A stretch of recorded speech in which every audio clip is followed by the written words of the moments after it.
Hello, I'm Andrew. In today's session, we're delving into the topic of diacritic characters and their impact on email deliverability.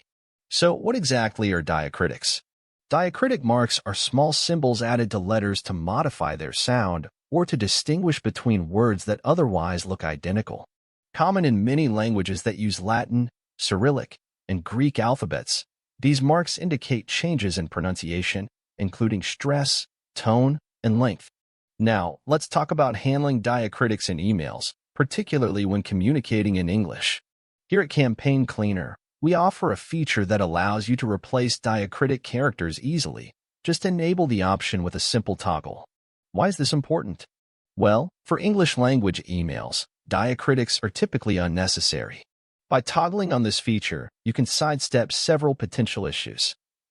You'll avoid spam filters that might mistake an abundance of diacritics for an attempt to obscure spammy content. You'll prevent font-related issues like missing glyphs or unwanted fallbacks, ensuring your email design remains intact.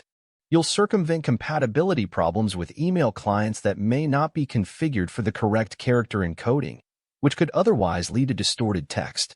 Let's see this in action. I'm taking us to Clean Campaign, where I've uploaded an example email peppered with diacritic characters. Do you notice them here, and here? There are quite a few scattered throughout. Let's click Clean Campaign, and just like that, the diacritics are smoothly replaced with their standard equivalents. Have a look. You'll notice they've all been effectively replaced. To recap, utilizing the diacritic replacement feature in Campaign Cleaner helps ensure your emails are lightweight, universally readable, and less likely to trigger spam filters, keeping your communications clear and professional.